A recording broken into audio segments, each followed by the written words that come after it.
At sa mga kababayan natin sa may silangang Mindanao, kumusta po ang panahon dyan sa inyong lugar? Hanggang ngayon po, aktibo pa rin ang low pressure area sa may silangang bahagi ng inyong rehiyon.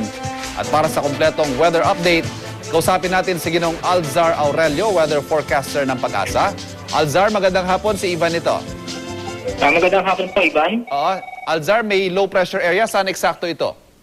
Apo, kaya na pong 10:30 ng umaga. Ang layo ni low pressure area ay nasa 780 kilometers east ng Southern Mindanao. Dito rin po itong sentro ng LTA, nasa karagatan.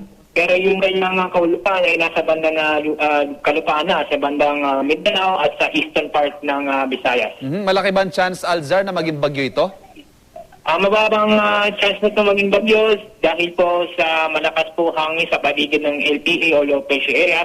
Kaya po nawawasok yung mga ulap ng dadaan ng LPA. Tapos po yung position ng LPA malapit po sa equator.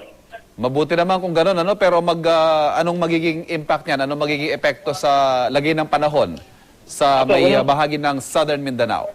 Apo, una na po, nagdadala ito ng maraming ulan, no? Sa ngayon pong oras ay may pag-ulan dito sa bandang eastern part ng Mindanao, pero mayroong mga parating na malakas na ulan na papunta dito sa bandang Southern Leyte at sa Bohol.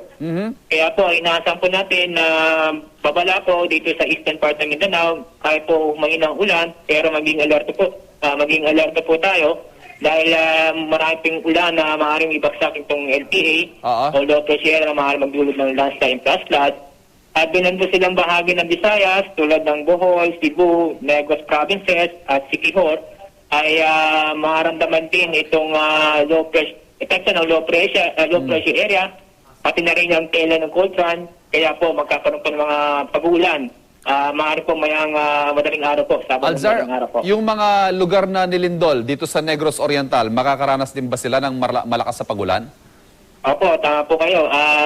Kasi po itong LPA ay kikilos ito. Inaasahan kikilos ng pa-westward. Pag kumilos ang pa-westward palapit sa Mindanao, ay maapektuhan itong Central Visayas, kasama na rin Negros Provinces, dahil po yan sa epekto ng low pressure area, kasama na rin itong tela ng cold front. Pati yung Dapitan, Zamboanga del Norte, nagbaha na raw po dahil sa matinding ulan. Ano bang update natin doon, Alzar? Opo, at kapag ito patuloy na kikilos itong low pressure pa westward, kumbaga ay dadaan sa eastern part ng Mindanao at atawid sa bandang western part ng Visayas o Mindanao, opo, maapektuhan itong Zamboanga del Norte po. Okay, sa Metro Manila naman, Alzar, at sa nalalabing bahagi ng Luzon, anong aasahan nating lagay ng panahon ngayong weekend? Apo, sa weekend sa Luzon, kasama ang Metro Manila, ay umiirap pa rin ang amihan o north monsoon. So, asahan po na medyo maulap tulad ngayon at asahan din ng mga mahinang pagulan po sa weekend, Sabado at Linggo po.